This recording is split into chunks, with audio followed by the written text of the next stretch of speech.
Public university education অর্থাৎ higher education free হওয়া উচিত না। মোস্ট কন্ট্রোভার্সিয়াল কথা আমি বলে ফেললাম, but I have thoughts, let me explain. ধরুন একজন পাবলিক ইউনিভার্সিটিতে সিভিল ইঞ্জিনিয়ারিং সাবজেক্টে চান্স পেল, এবং চান্স পাওয়ার পর সেখান থেকে পড়াশোনা কমপ্লিট করে সে বিসিএস দিয়ে কোনো একটা ক্যাডারে গেল, প্রশাসন ক্যাডার বা এরকম কোনো একটা ক্যাডারে, যার সাথে তার সাবজেক্টের কোনো সম্পর্ক নেই।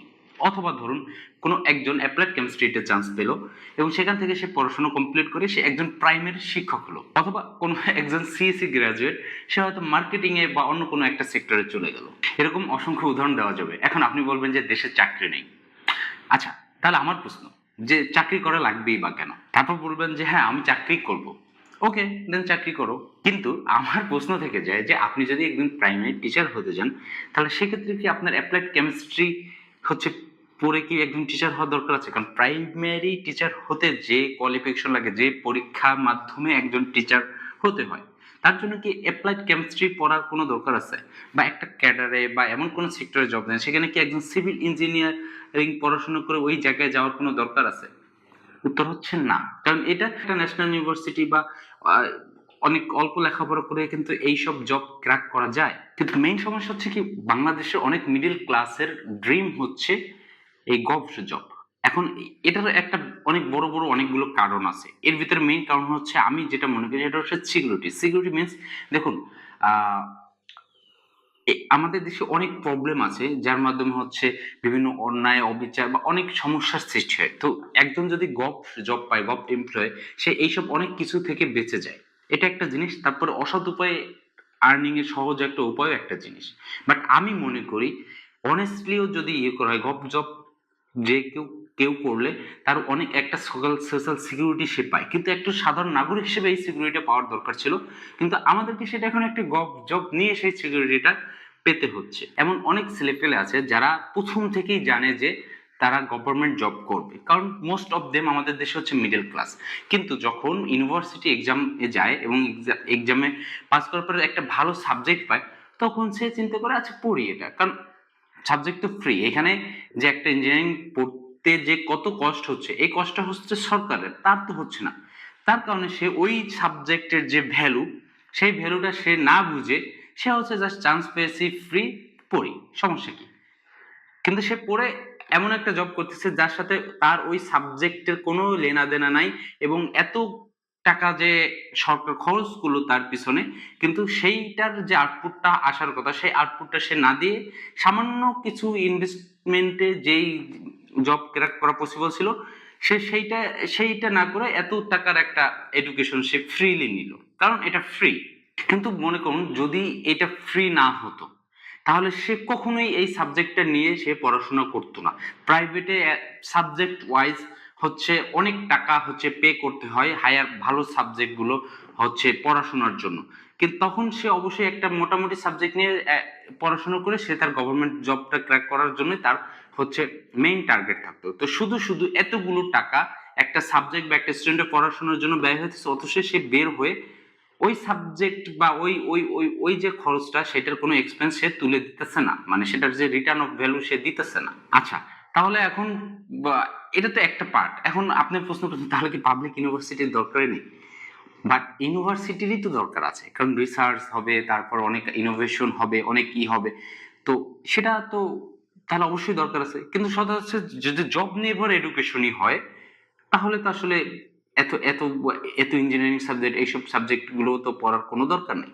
আমি মনে করি যে এতগুলো পাবলিক ইউনিভার্সিটি, 4-5টা ভালো পাবলিক ইউনিভার্সিটি যেখানে ওয়েল রিসার্চ হয়, ওয়েল রিসোর্স থাকে, এরকম 4-5টা ইউনিভার্সিটি থেকে পৃথিবীর অন্য অন্য অনেক কিছু আবিষ্কার করে ফেলা যায় এবং অনেক অনেক অনেক অনেক বড় কিছু করা সম্ভব। কিন্তু জব পারপাসে যদি হচ্ছে হায়ার এডুকেশন নিতে হয়, তাহলে তো প্রাইভেট ইউনিভার্সিটি আরো, কারণ যদি যে যার প্রয়োজন অনুযায়ী, এমন অনেক জব আছে যেটা এইচএসসি পাস করলেও করা সম্ভব, সেটা সে অনার্স কমপ্লিট করার পরে করতে যাচ্ছে। হোয়াই? এইচএসসি বা এসএসসির পরে কোনো একটা সামান্য ট্রেনিং বা কোনো একটা ইয়া করে 6 মাস 1 বছরের একটা কোর্স করেই কিন্তু ওই টাইপের জবগুলো করা সম্ভব। কিন্তু তারপরও হায়ার এডুকেশনে যাচ্ছে মানুষ, কারণ হচ্ছে এটা ফ্রি। কিন্তু এটা যদি ফ্রি না থাকতো, সে 6 মাস 1 বছরের একটা কোর্স করে তার সময় ব্যস্ত, পাশাপাশি সে হচ্ছে ওই জবটা করতো, এবং এই সরকারের এতগুলো টাকা হচ্ছে নষ্ট হতো না। আর আপনি বিশ্বাস করেন আর না করেন, বর্তমানে এআই যেভাবে আগাচ্ছে এবং যে যে সাবজেক্টগুলো এখন ইউনিভার্সিটিতে পড়ানো হয়, এর 70% সাবজেক্টই অ্যাকচুয়ালি কোনো মাইনেই রাখে না বর্তমান ওয়ার্ল্ডে। হিস্ট্রি জেনে বিশ্লেষণ করার দরকার পড়তো, এখন তো আসলে বিশ্লেষণ চ্যাটজিপিটি করে দিচ্ছে। এরকম আরো অনেক কিছু আছে যেগুলো অ্যাকচুয়ালি এখন কোনো ভ্যালু নাই। এরকম অনেক সংখ্যক সাবজেক্ট আছে যার অ্যাকচুয়ালি কোনো ভ্যালু নেই। এখন আমাদের দেশে এখন এমন একটা সময় যাচ্ছে যেখানে অসংখ্য ইয়ং, এবং এরপরে একটা সময় আসবে যখন হচ্ছে অসংখ্য বৃদ্ধ থাকবে। তো এখন আমাদের কর্মক্ষম হচ্ছে জনসংখ্যা অনেক বেশি। এই সময় যদি সেই শক্তিকে কাজে লাগানো না যায়, যখন আমাদের বৃদ্ধ অনেক বেড়ে যাবে, তখন অ্যাকচুয়ালি এই দেশটা আসলে অচল অবস্থা হয়ে যাবে কিনা আসলে আমার জানা নাই। বাট বাট ব্যাপার হচ্ছে যে আমরা এখন এই শক্তিটাকে কি কাজে লাগাচ্ছি কিনা, কারণ প্রতি 100 বছরে একবার এই শক্তিটা আসে। সরকার কি সেইভাবে উদ্যোগ নিচ্ছে কিনা, আমরা নিজেরা ইয়ং জেনারেশন সেভাবে আগায় আসছে কিনা, কারণ আমাদের তো এখন সোশ্যাল মিডিয়া আছে, আছে, আমরা চাইলে অনেক আগায় আসছে আসলে বাস্তবে। কারণ আমরা এখন আসলে অনেক কাজকেই, যেটাকে ছোট মনে করানো হতো, আমাদের সিনিয়ররা ছোট মনে করাইতো অ্যাকচুয়ালি, সেগুলোকে এখন আমরা ছোট মনে করছি না। বাংলাদেশে এডুকেশন বাজেট সাধারণত যে কোনো এডুকেশন নিয়ম অনুযায়ী এডুকেশন বাজেট হচ্ছে 5%, 5 to 6% থাকা উচিত মোট বাজেটে। সেখানে বাংলাদেশে এডুকেশন বাজেট অলওয়েজ হচ্ছে, আমি যদি দেখি তাহলে 1%, 2% এরকম একটা এডুকেশন বাজেট হচ্ছে বাংলাদেশের জন্য থাকে। যেমন বাংলাদেশে জিডিপির 1.53% মেবি গত বছর ছিল। তো এরকম খুবই অল্প পরিমাণে বাজেট থাকে। তো এই বাজেটটা আবার ভাগ হয়। তো আপনারা যদি একটু দেখতে পান যে প্রাইমারি অ্যান্ড ম্যাথ এডুকেশন, মনে করুন গত বছরে আমি দেখতে পাচ্ছি 95,000 কোটি টাকা হচ্ছে বাজেট ছিল। তো সেই বাজেট আবার 3টা সেক্টরে ভাগ হয়েছে, যে প্রাইমারি অ্যান্ড ম্যাথ এডুকেশন হচ্ছে 35,000 কোটি টাকা, আর সেকেন্ডারি অ্যান্ড হায়ার এডুকেশন হচ্ছে 47,000 কোটি টাকা, এবং টেকনিক্যাল অ্যান্ড মাদ্রাসা এডুকেশন হচ্ছে 12,600 কোটি টাকা। এখন এই যে প্রাইমারি অ্যান্ড ম্যাথ এডুকেশনে যে 35,000 কোটি টাকা ব্যয় হচ্ছে, এর বেশি অংশটাই যাচ্ছে হচ্ছে শিক্ষকদের বেতন ভাতায়।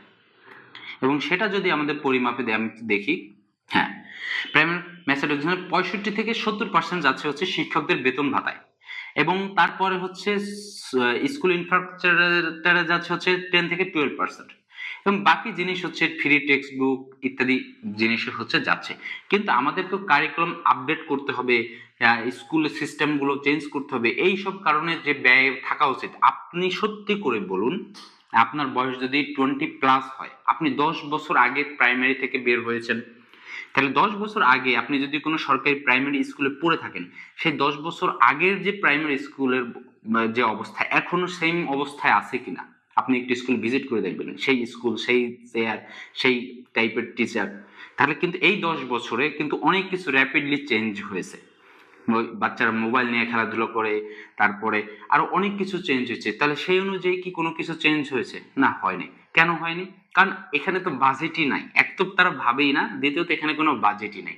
সব শুধু শিক্ষকদের বেতনের পিছনে চলে যাচ্ছে। তাহলে এই যে একটা পরিবর্তনের দরকার ছিল, সেইটা পরিবর্তন হয়নি। এখন যদি আমরা তারপরে যাই হচ্ছে সেকেন্ডারি অ্যান্ড হায়ার এডুকেশনে, এখানে সবথেকে বেশি বাজেট 47,000 কোটি টাকা। তাহলে হচ্ছে এখানে সেকেন্ডারি বলতে হাই স্কুলে এবং কলেজে একটা বাজেট থাকে, এবং হচ্ছে ইউনিভার্সিটিতে একটা বাজেট থাকে।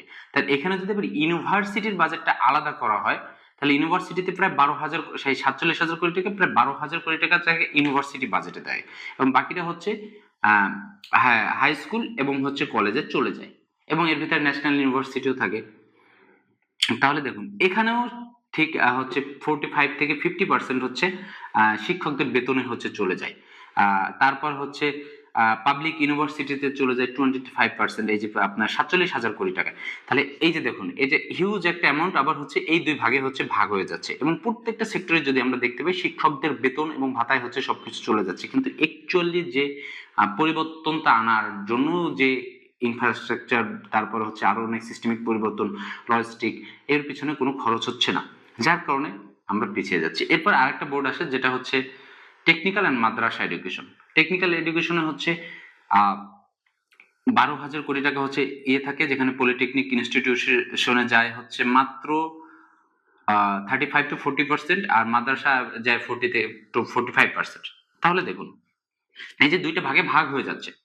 এখন কথা হচ্ছে যে এই টেকনিক্যাল এডুকেশনে কি আসলে আমাদেরকে গুরুত্ব দেওয়া উচিত কিনা। আমাদের যেহেতু লোক সংখ্যা বেশি এবং সে তুলনায় জায়গা অনেক কম এবং অধিক জনসংখ্যা আমাদের জন্য প্রবলেম। তো সেক্ষেত্রে আমাদেরকে দ্রুত জব তৈরির জন্য আসলে আমাদের টেকনিক্যাল এডুকেশনে বেশি জোর দেওয়া উচিত বলে আমি মনে করি। কিন্তু চায়নার দিকে আমরা লক্ষ্য করতে পারি, তারা কিন্তু হায়ার এডুকেশন আবার টেকনিক্যাল এডুকেশন দুটাকেই সমান গুরুত্ব দিচ্ছে। কেউ এ পাশে যাচ্ছে, কেউ ও পাশে যাচ্ছে, সমান গুরুত্ব দিচ্ছে, কিন্তু আমাদের কিন্তু সমান গুরুত্ব দেওয়া হচ্ছে না। আর তার পাশাপাশি আছে মাদ্রাসা বোর্ড। এই যে মাদ্রাসা বোর্ডের যে বাজেটটা দেওয়া হয়, মাদ্রাসা বোর্ডে কি পড়ানো হয় এবং তাদের সাকসেস রেট, বাংলা মিডিয়ামের যে পরিমাণ সাকসেস, মাদ্রাসায় কি সেই পরিমাণ সাকসেস আছে? আমি মনে করি না। তাহলে এই পরিমাণ বাজেট এখানে দেওয়া হচ্ছে এবং এখানে কি হচ্ছে এবং সেই পরিমাণ সাকসেস যদি না থাকে, এটা কি প্রাইমারি বাংলা এডুকেশন এবং এই দুটাকে সেম জিনিসে মার্কস করা যায় কিনা?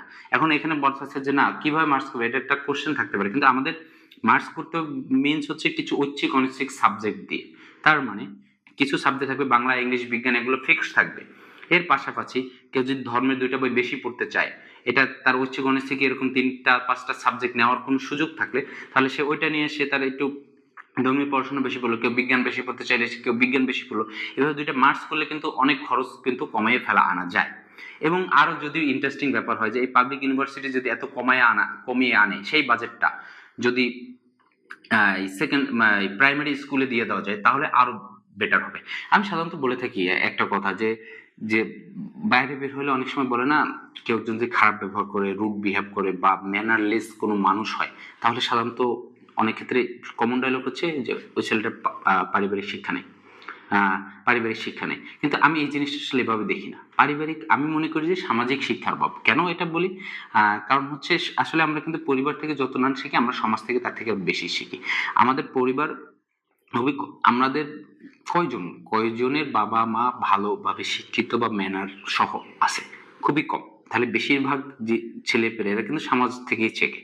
এবং আরো একটা ব্যাপার হচ্ছে যে অনেক ক্ষেত্রেই বাংলাদেশে যেহেতু এটা লো ইনকাম এর কান্ট্রি, তো 24 ঘন্টার বেশি, অনেক বেশিরভাগ টাইমে হচ্ছে তার হচ্ছে বাইরের সময় কাটাতে হয়, বিশেষ করে পরিবারের যারা আর্ন করে, অনেক সময় দুজন আর্ন করে। তো বেশিরভাগ টাইম যদি তার বাইরে সময় স্পেন্ড করতে হয়, তাহলে ছেলে মেয়েদের প্রতি ওইভাবে সময় দিতে পারে না। তাহলে কিন্তু তাদের ছেলেমেয়ে, প্রত্যেকের ছেলেমেয়ে অ্যাটলিস্ট প্রাইমারি এবং হাই স্কুল পড়াশোনা করে, তারপর হয়তো আর পড়াশোনা কন্টিনিউ করতে পারে না, সে কথা আলাদা। কিন্তু সে কিন্তু প্রাইমারি এবং হাই স্কুল পড়াশোনা করছে।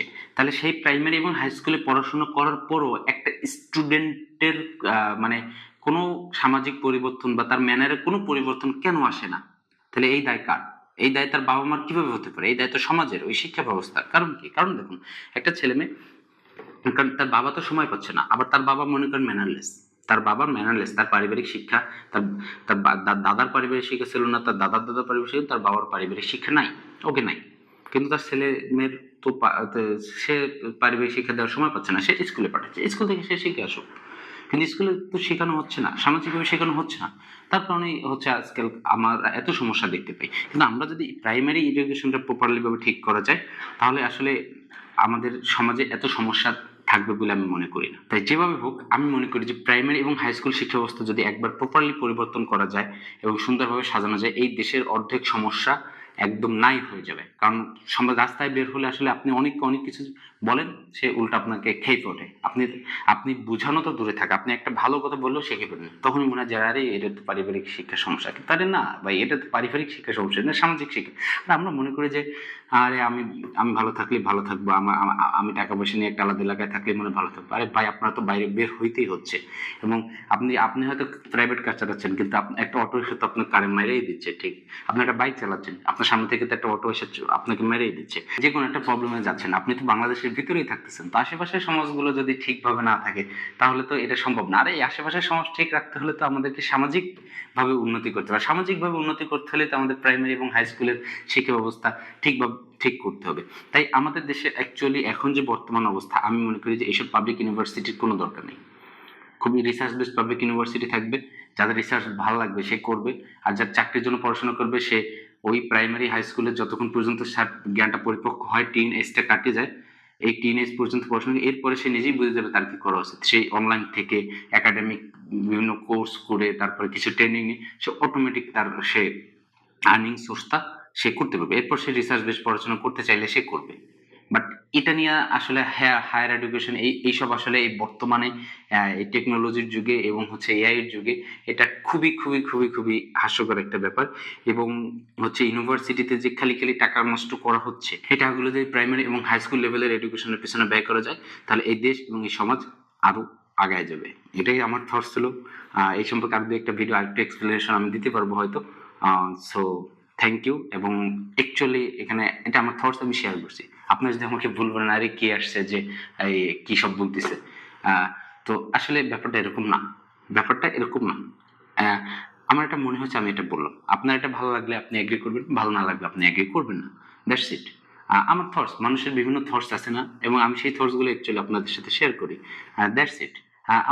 আমার এটা মনে হচ্ছে, আমার এটা মনে হচ্ছে বর্তমান টেকনোলজির যুগে আমি মোবাইল ব্যবহার করি, আমি চিন্তা করি, আমি রিসার্চ করি, আমার এই জিনিসটা মনে হচ্ছে। আপনাদের এই থটস গুলোকে অ্যাপ্রিসিয়েট করতে হবে, তাহলে একটা নতুন আইডিয়া, নতুন কিছু আমাদের দেশে হচ্ছে আসবে। কারণ আর এই থটস এবং এই আইডিয়াগুলোকে আমাদের দেশে অ্যাকসেপ্ট করা হয় না বলেই কিন্তু সেই 20 বছর আগেও যে স্কুল দেখে আসছেন, 20 বছর আগে যে রাস্তা দেখেছেন, সেম রাস্তা, সেম সিস্টেম রয়েছে। কেন রয়েছে? কারণ আপনি নতুন আইডিয়া, নতুন কিছু আপনি অ্যাকসেপ্ট করতে রাজি নন। তাই আপনি যখন নতুন কিছু অ্যাকসেপ্ট করতে চাচ্ছেন না, তার কারণে আমাদের সেই পুরনো ব্যবস্থা রয়ে গেছে। তাহলে নতুন কিছু আমাদেরকে অ্যাকসেপ্ট করতে হবে, আমাদের নতুন কিছু ভাবতে হবে। আমি একটা জিনিস ভাববো, আপনি একটা জিনিস ভাববেন, সবাই একটা জিনিস ভাববে, তারপরে এটা দিয়েই হচ্ছে একটা নতুন কিছু হচ্ছে চলে আসবে। সো এটাই। Thank you.